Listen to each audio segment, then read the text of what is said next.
Amém, igreja? Eita glória. Tem gente aí? Aleluia. Amados, vamos abrir a Bíblia no livro de 1 Reis, capítulo de número 19.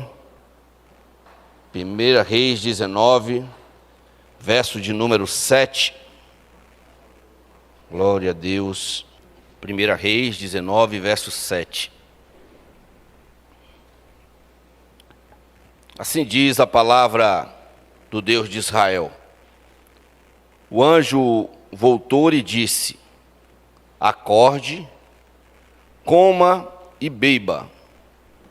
Talvez na tradução de vocês vai dizer, porque a jornada é grande. Na minha versão vai estar dizendo, o anjo voltou e disse, coma e beba, ou a jornada vai ser demais para você. Amém? Eu estou com essa Bíblia, é a Bíblia judaica, e ela tem uma certa proximidade mais do original. Quando eu falo uma certa proximidade, amados, eu não estou querendo dizer que a tradução que nós temos, ela foge do contexto da sua originalidade. Não. É que às vezes uma só letra ou uma só palavra traz uma maior profundidade do versículo. Tem a palavra quando Paulo manda para Timóteo, procura apresentar-te diante de Deus como obreiro aprovado, e que não tem do que se vergonhar, e que maneja bem as Escrituras. Nessa tradução, Paulo vai dizer, faça tudo o que for possível. Então, não é procura apresentar, é você se esforçar e fazer aquilo que seja ao seu esforço, e se não for o seu esforço, se esforce mais.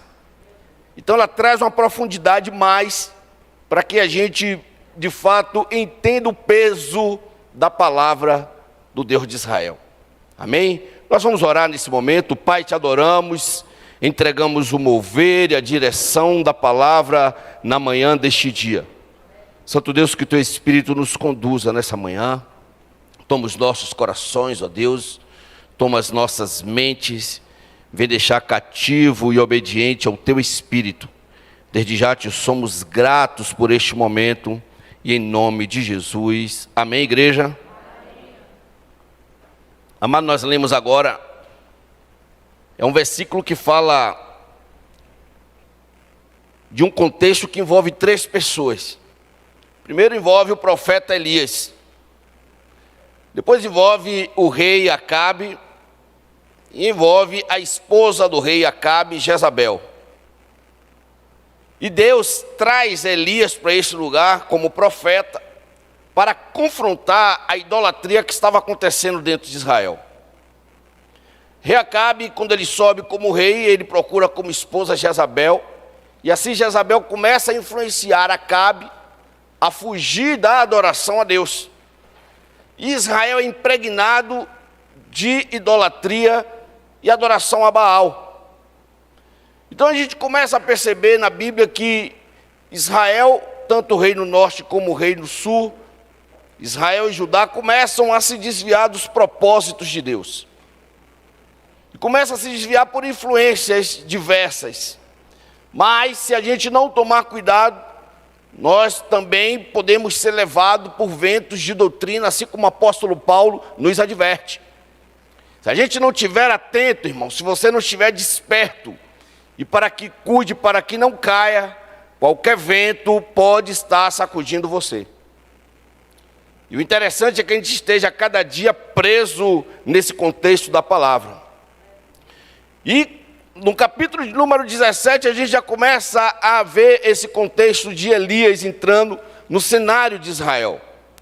E 17, verso 1, a Bíblia diz que Elias se aproxima de Acabe, e ele diz para Acabe a seguinte questão: tão certo como Deus, cuja presença eu estou, por esses anos não choverá e nem cairá orvalho dentro de Israel, até que eu lance a minha palavra. Irmão, se a gente for analisar, é uma ousadia tremenda do profeta em determinar que, segundo a palavra dele, é que iria chover. E assim se cumpre.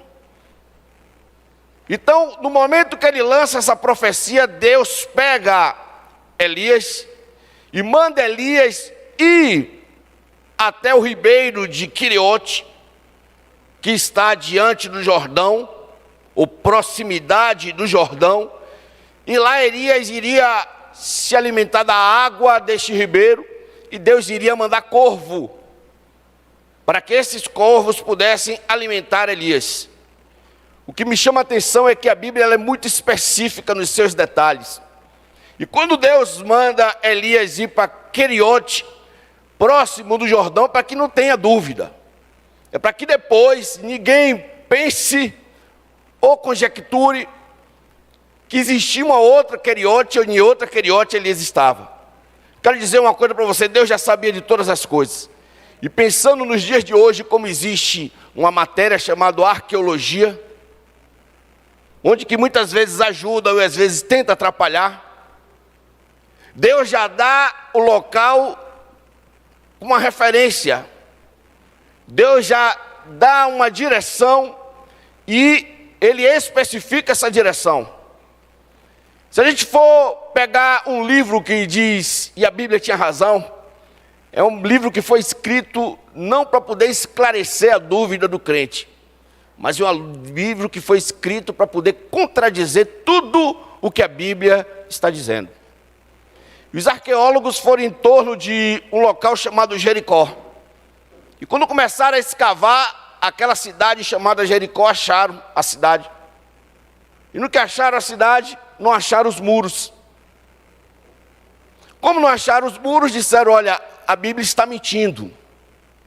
Mas no meio desses arqueólogos que estavam tentando mostrar a contradição bíblica, vieram para a Bíblia e pegaram as coordenadas geográficas que Jeová tinha dito, e as referências bíblicas que Jeová tinha dito.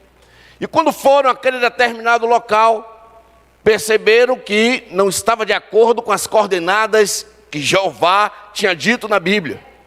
E foram mais adiante, escavaram de acordo com aquelas coordenadas e acharam uma outra Jericó com muro. E aí então eles tiveram que atestar e escrever embaixo, a Bíblia tinha razão. E nesse livro você vai ver diversos e diversos assuntos tentando contradizer a Bíblia, mas tem que atestar embaixo que a Bíblia tinha razão. E aqui é mais um versículo que Jeová assina embaixo. Ele fala e deixa a sua assinatura. Você vai para Queriote, da proximidade lá do Jordão. Vai beber da água, vai se alimentar. E eu vou mandar corvos. O que é que a gente pode tirar como experiência nesse sentido? O corvo é um animal impuro. Quando a gente percebe dos animais que Deus começa a dizer de qual iria se alimentar, a gente percebe que animal impuro, Deus em todo tempo está colocando como abominação diante dele. E Deus pega um animal impuro e coloca para alimentar o profeta. Eu quero dizer para você que Deus vai tomar o improvável para poder colocar como provável na sua vida. Deus vai tomar até aqueles que não são, para poder confundir todas as circunstâncias somente a seu favor, irmão.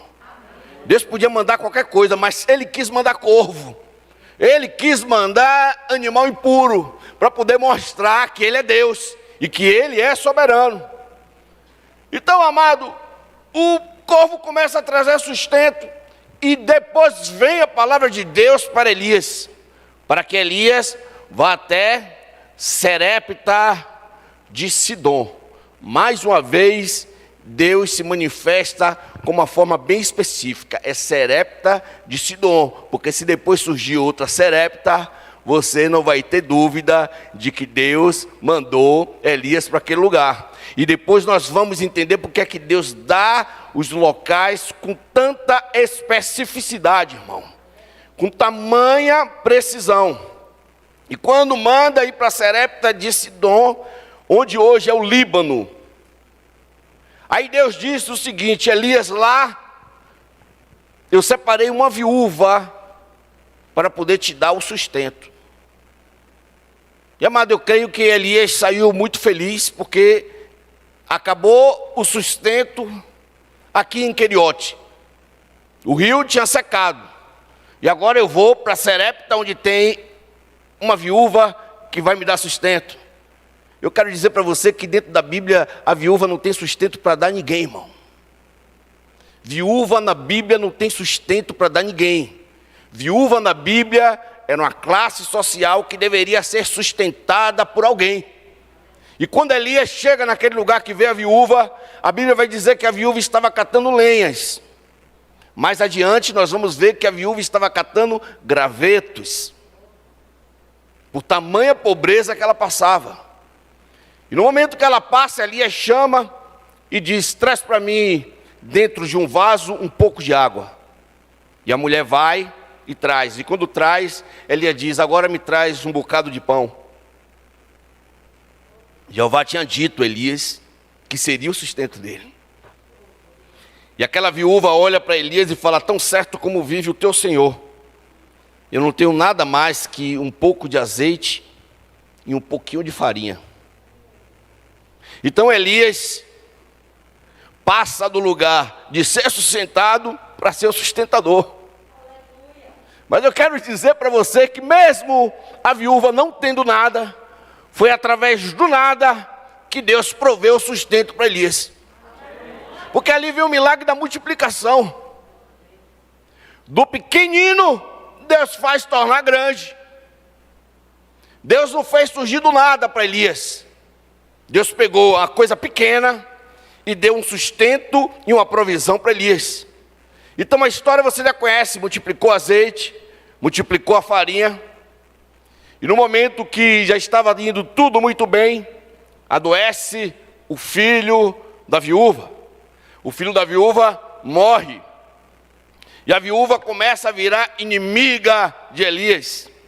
E questiona: você veio trazer todas as minhas impurezas agora, todos o meu passado, em outras palavras é mais ou menos dessa forma, e agora vem trazer de mim todo esse peso e meu filho morre.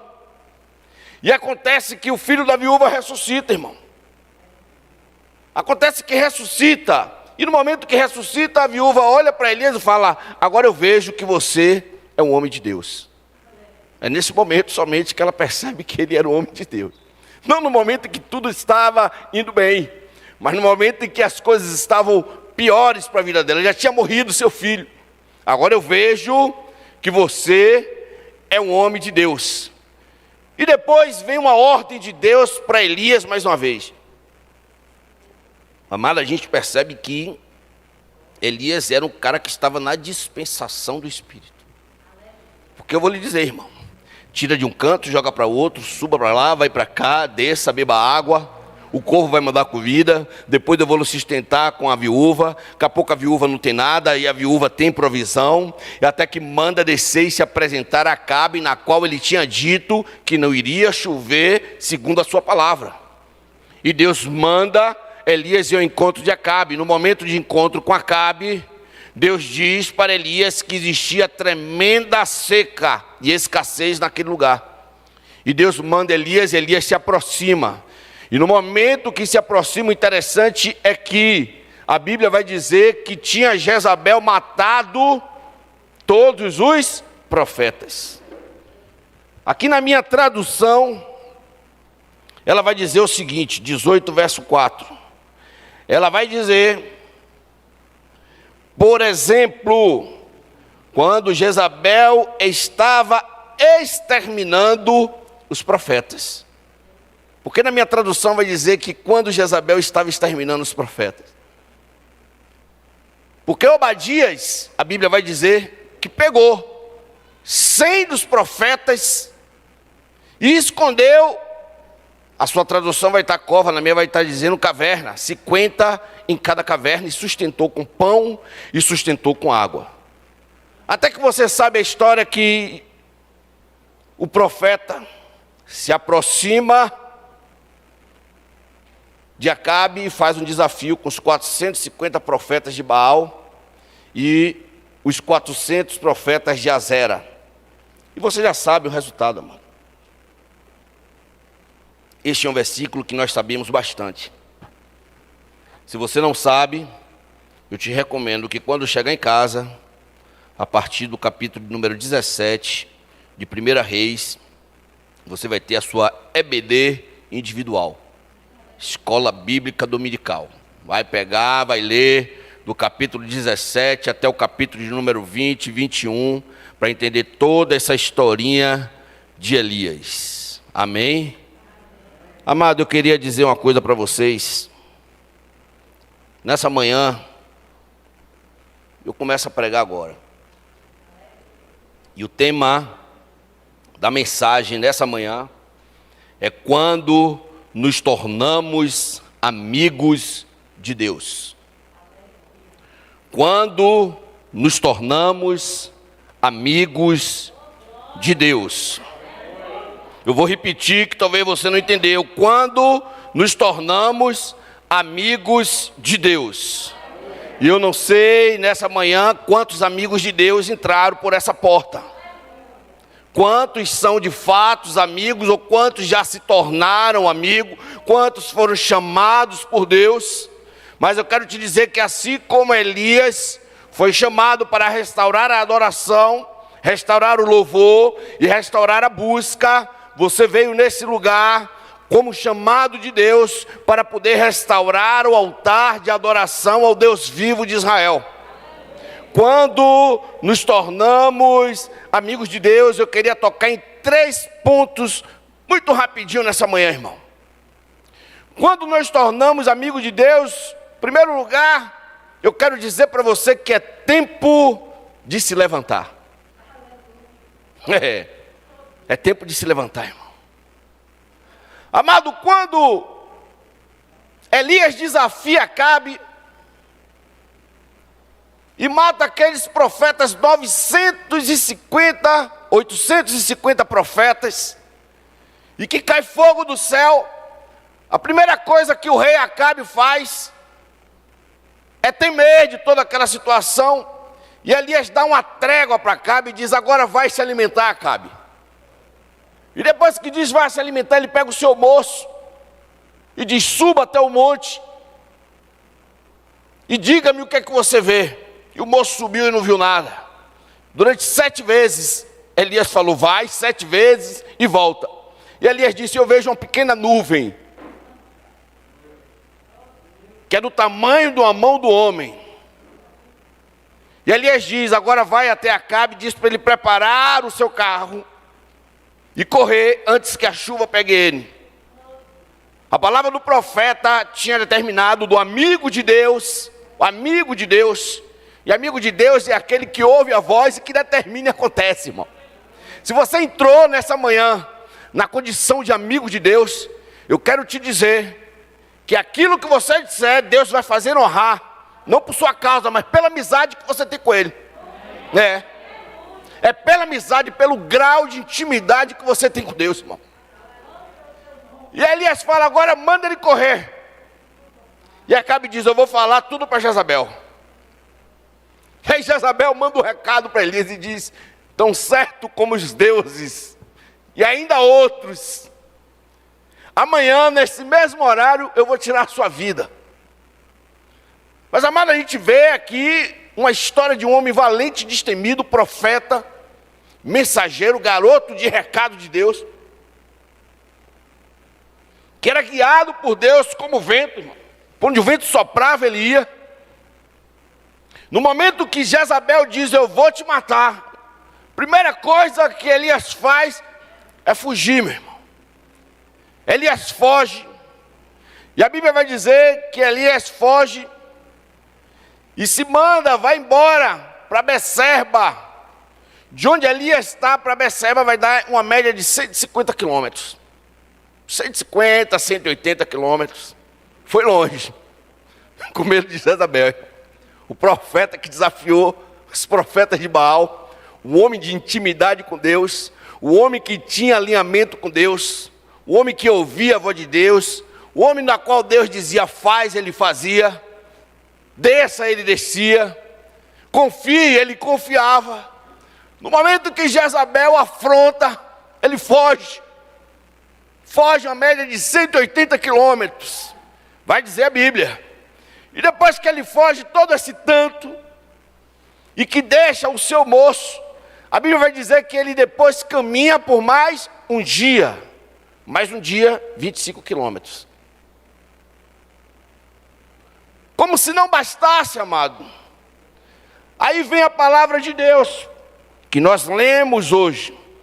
E o anjo se apresenta diante dele, ele comeu, bebeu, e aí vai e deita pela sua segunda vez.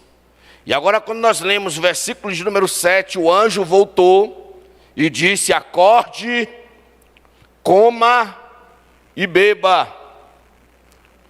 E o anjo estava dizendo: se você não comer, e se você não comer, a sua jornada vai ser demasiada para você. E a Bíblia vai dizer que ele comeu pão, bebeu água, e acordou com o vigor da alimentação, e viajou mais 40 dias, e viajou mais 40 noites, até chegar no Monte Horebe, que é o Monte Sinai.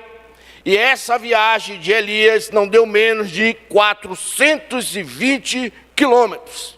40 dias, 40 noites, com medo de Jezabel.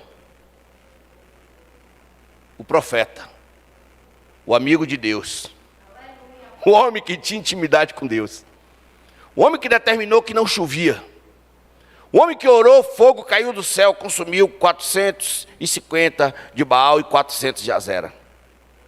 O homem que foi se alimentar perto de um ribeiro, comer com os corvos, animal impuro, confiante na promessa de Deus. O homem que sai em busca da viúva que não tinha nada, mas mesmo assim confiando, Deus dá a provisão. O homem que o filho da viúva morre, e ele chega e diz: pode deixar comigo que essa situação que resolve sou eu. E ressuscitou o menino. Esse homem foge, corre. O mais interessante é que no momento que ele estava fugindo da sua primeira vez, ele olha para Deus e fala: já chega. Esse já chega. Talvez alguns de vocês tenham entrado nessa manhã cansado, sem forças, desanimado. Talvez você já tenha olhado para o céu e dizendo: eu não tenho mais forças. Já chega. Mas a ordem é: coma pão e beba água, para que essa jornada não seja cansativa para você. Coma pão e se alimente. Coma da palavra.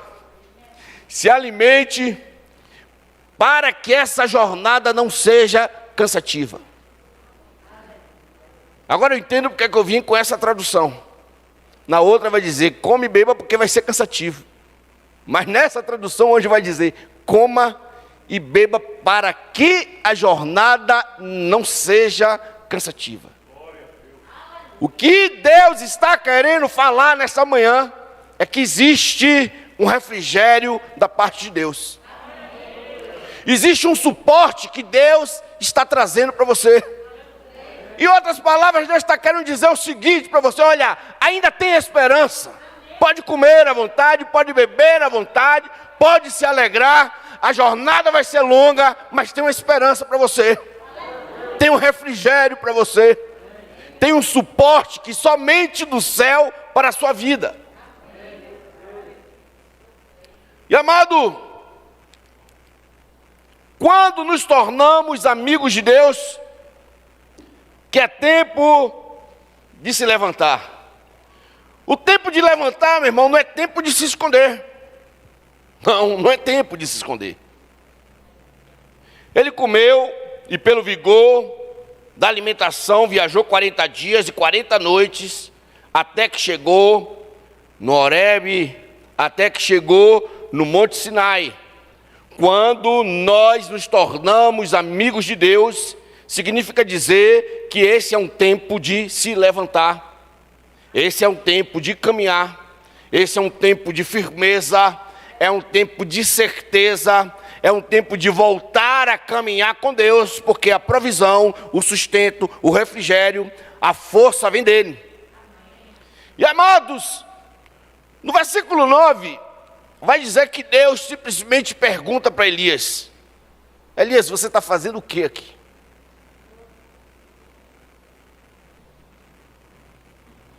Que essa pergunta de Deus seja para o seu coração nessa manhã. Talvez você esteja já cansado e esteja em uma condição ou num local se escondendo da situação. E a pergunta de Deus para a sua vida é: o que é que você está fazendo neste lugar? Em outras palavras, Deus vai estar dizendo o seguinte: eu te chamei para ser meu amigo, você está fazendo o que aí? Eu te chamei para caminhar comigo, você está nessa prostração por quê? Eu te chamei para um momento de intimidade, você está fugindo com medo da circunstância, por quê? Versículo 9 vai ser bastante incisivo. O que está fazendo aí, Elias? Meu amigo, que é o tema da mensagem, quando nos tornamos amigos de Deus. Ô meu amigo, você está fazendo o quê? O que você está fazendo nesse lugar? Depois de comer e beber, porque sabia que a jornada era longa, foge 40 dias, 40 noites. Quando nos tornamos amigos de Deus, é tempo de levantar. Aí Elias levanta e foge para a caverna. Deixa eu dizer para você o que é caverna. Caverna aparentemente parece um local de conforto, de aconchego. Caverna aparentemente significa dizer lugar de conforto. Eu cheguei e ali eu me escondi. Eu me aquietei. Está aconchegante. Me protege do frio. Me protege de chuva. Eu tenho toda a proteção que preciso, mas não é o lugar que Deus quer que eu fique. Eu tenho tudo o que preciso, todo o conforto, mas não é dessa forma e nessa condição que Deus quer. Porque quando o profeta fugiu para a caverna, deixa eu dizer uma coisa para você, que a pergunta que ele fez para Deus, ou seja, a indagação que ele fez para Deus, o diálogo dele para Deus, em dizer: chega. Irmão, às vezes a gente lê a Bíblia e passamos despercebido, e que esse profeta, amigo de Deus, homem de intimidade com Deus, um homem que andava com Deus, que ouvia a voz de Deus, estava em depressão por uma circunstância que causava aflição.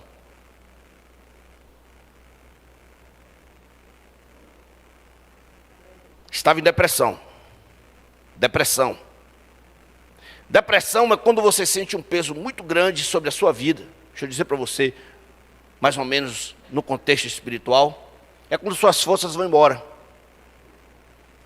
Depressão é quando você não tem mais força para poder lutar, para caminhar. Ou às vezes as suas forças acabam para poder orar. Amigo de Deus, na hora que orasse com Deus, falasse com Deus, Deus respondia. Mas depressão significa dizer que acabou todas as suas forças.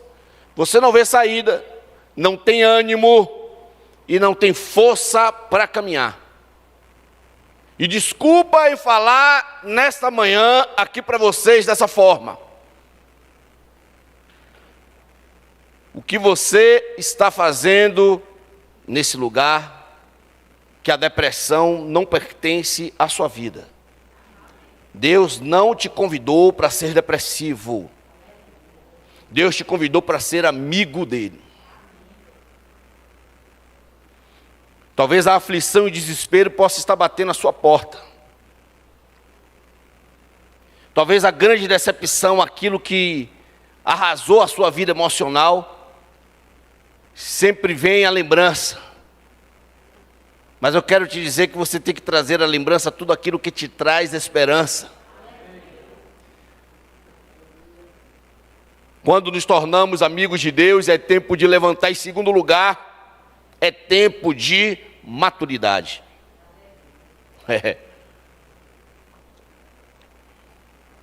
Quando nos tornamos amigos de Deus, é tempo de maturidade, irmão, não é tempo de mimimi.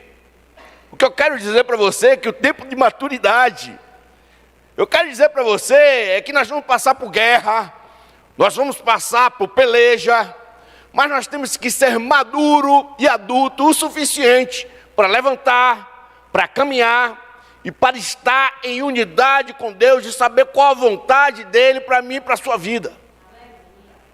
Ser amigo de Deus não significa dizer que nós não vamos mais passar por aflições. Não, irmão. Jesus chega para os seus discípulos e diz o seguinte: não vos chamo mais de servos, nem de escravos, mas te chamo de amigo. Porque o servo não sabe o que faz, te chamo de amigo. Depois que Jesus disse que chama os discípulos de amigo, ele diz: olha, no mundo você vai ter aflição. Mas o refrigério da parte do Altíssimo é: tende bom ânimo. Quando nos tornamos amigos de Deus. É tempo de se levantar, mas esse é um tempo de maturidade, irmão. Vai vir aflição, vai vir tormenta, vai vir perseguição, vai vir choro, vai vir lamentos, vai vir plantos. Ser amigo de Deus não significa dizer que não vai vir seta de depressão. Não vai vir um momento em que a gente vai querer fugir para a caverna e se esconder. Não significa dizer isso. A caverna vai existir, vai.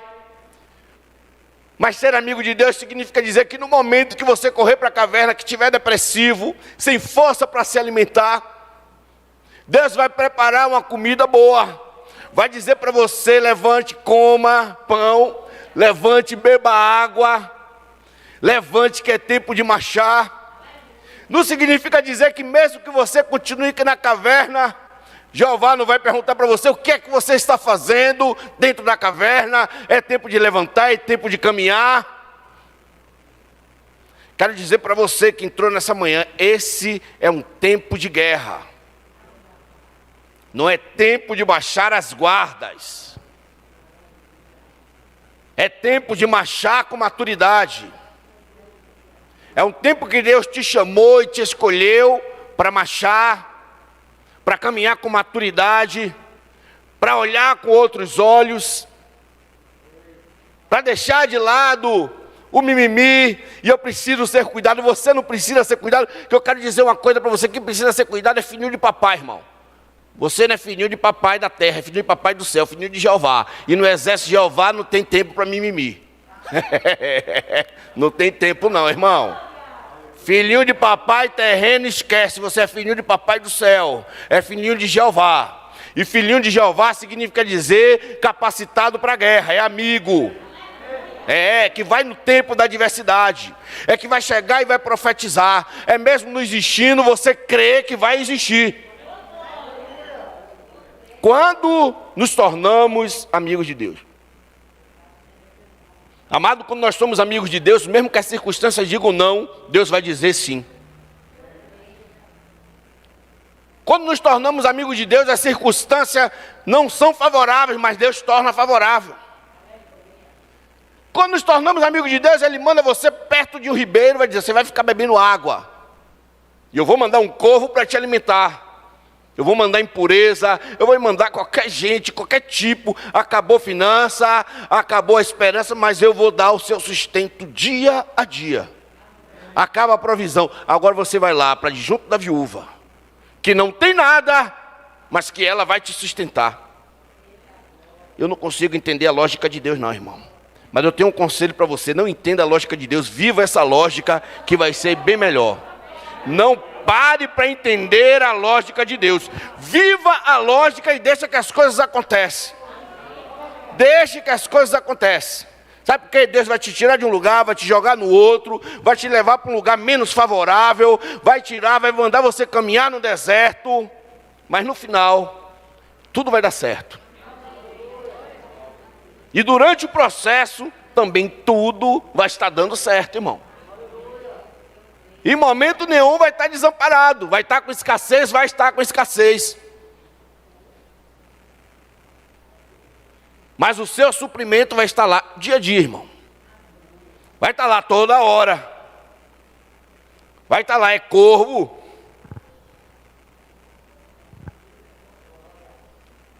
Quando nos tornamos amigos de Deus, é tempo de maturidade, amado. Olha só, e ali foi para uma caverna e passou a noite. Então a palavra de Jeová veio a ele e disse: o que é que fazes aqui? Aí Elias usa um argumento, e que nós somos experientes nisso, né? Jeová, olha o meu passado, quanto eu tenho feito na sua obra. Eu trabalho incessantemente. Olha quantas vidas eu já ganhei. Olha o quanto eu já fui ralado na sua obra. Olha o solado dos meus pés, o quanto está gasto, me gastei.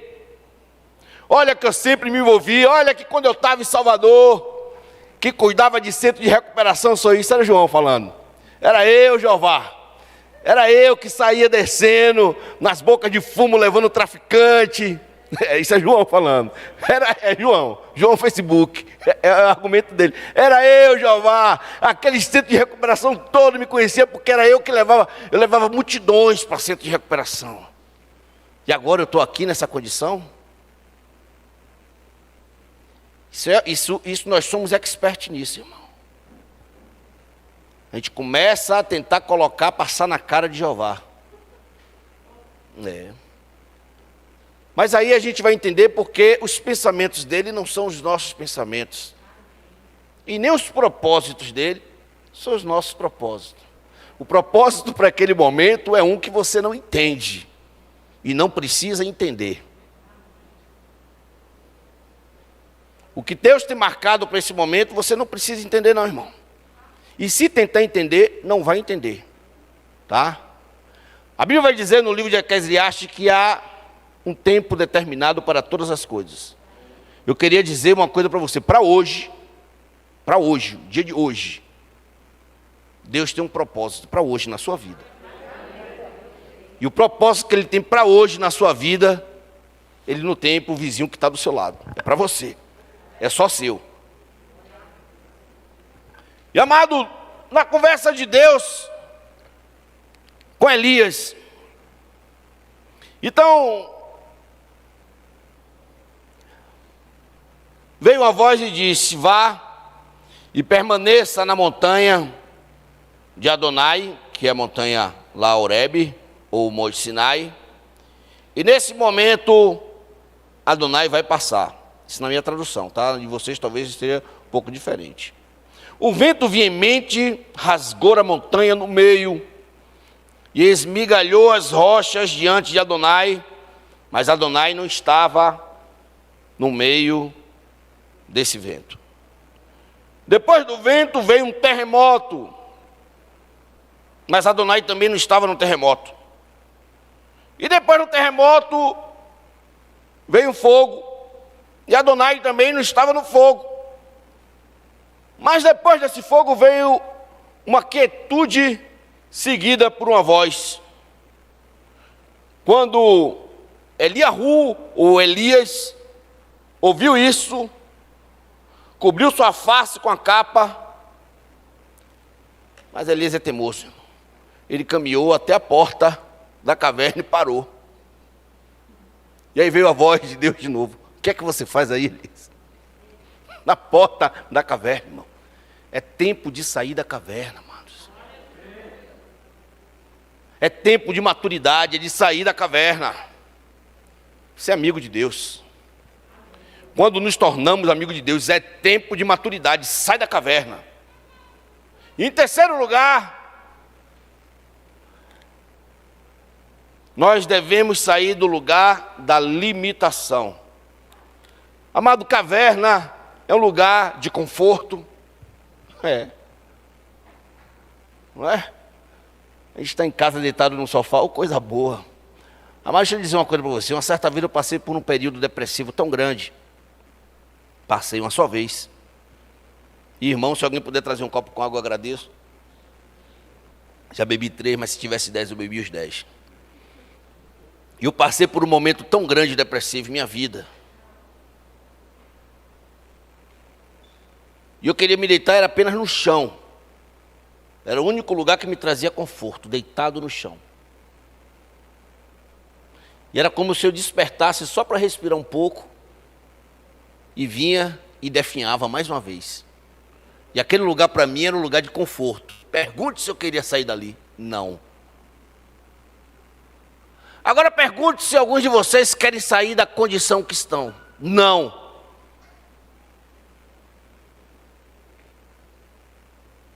Pergunte se Elias queria sair da caverna. Não queria, irmão.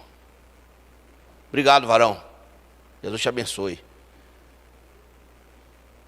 Mas Deus pergunta: o que é que você está fazendo aí, Elias?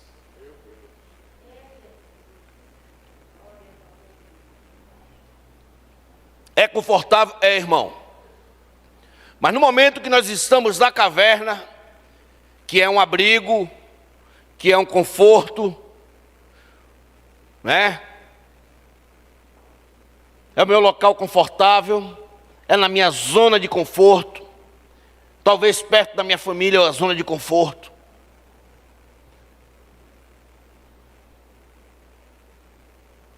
Mas no momento que você está dentro da sua zona de conforto, a sua visão ela está limitada.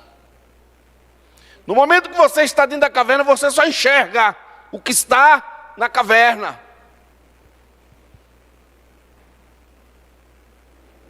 Quando Abraão estava lá dentro da tenda,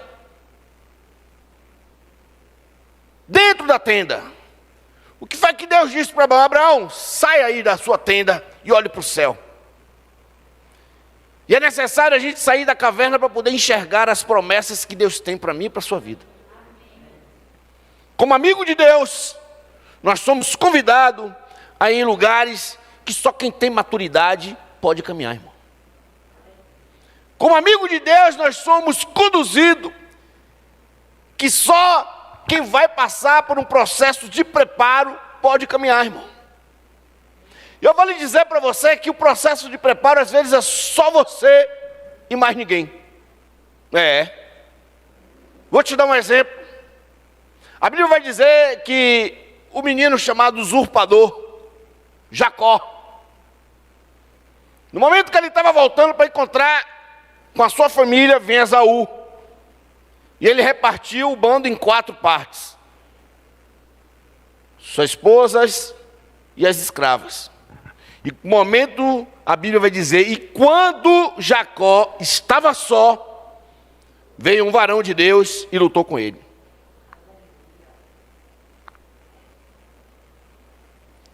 Luta é preparo. Luta é maturidade. Luta é fortalecimento. Luta significa dizer que você vai ter tronco robusto. Luta vai significar dizer que você está preparado para todas as circunstâncias, irmão. Mas para que você possa lutar, você tem que sair do lugar onde limita a sua visão. Sai da caverna. Você é amigo de Deus. A resposta para a sua vida nessa manhã é: saia da caverna, que você foi chamado para ser amigo de Deus. Nós vamos fazer um louvor. E no meio desse louvor nós vamos adorar ao Santo de Israel. E nós vamos agradecer ao Santo dos Santos e ao Senhor dos Senhores. E o tema da mensagem nessa manhã é: quando nós nos tornamos amigo de Deus. Amigos. Amado, ser amigo não é para todos. Ser amigo é para poucos. Poucos são os amigos de Deus. Poucos. Mas quando somos amigos, aí nós desfrutamos de muitas emoções. E haja coração, irmão. Haja coração para passar por tanta emoção. Mas diante de todas as emoções, nós temos a certeza de uma coisa: Deus sempre está presente. Deus sempre está cuidando de nós. Nos traz para servir como profeta, nos leva para o ribeiro para se alimentar de corvo e beber aquela água. Depois manda para ser sustentado por uma viúva que não tem nada, não tem nem o que comer. Depois volta para poder profetizar de novo, que a chuva vai cair. E depois vinha a tormenta, vinha a perseguição, eu fujo. Essa é a vida do amigo de Deus. E para em determinado tempo e diz: eu não, para mim já chega, não tenho mais forças para caminhar, já basta. Foi o que Elias disse para Deus: já basta, já chega. Elias estava dizendo: eu jogo a toalha, nessa peleja eu não aguento mais. Depressivo se esconde, coma pão, beba água para que você tenha força para caminhar. Nós temos que nos alimentar para ter força para essa caminhada. Você tem uma caminhada longa, mas no meio dessa caminhada, mesmo assim, a gente tenta se esconder, ir para a caverna. Eita glória, aleluia. O que é que você está fazendo na caverna? Por que está se escondendo? Por quê? Por quê? Por que está se escondendo? Por quê? Mas no momento da brisa suave, um vento suave, aí você tem certeza de que Deus está naquela brisa suave. E é essa brisa suave nessa manhã que o Espírito de Deus quer soprar sobre você. Feche seus olhos nesse momento. Eu quero orar pela sua vida. Oh Deus, o Espírito de Deus se faz presente nessa manhã, nesse lugar. Por mais longa que seja a sua caminhada, por mais espinhos que tenha no caminho, por mais decepções que você tenha passado, por mais aflições, ou por maior peso que você esteja sustentando, saiba que o Espírito Santo de Deus, Ele te conforta nessa manhã, Ele te envolve. Essa caminhada você não está só, mas também nessa peleja não é você que vai pelejar. Esta peleja pertence ao Santo de Israel, porque houve um convite da parte de Deus para que você se tornasse amigo de Deus. E como amigo, a gente percebe a preocupação que ele teve com Isaías durante todo este tempo.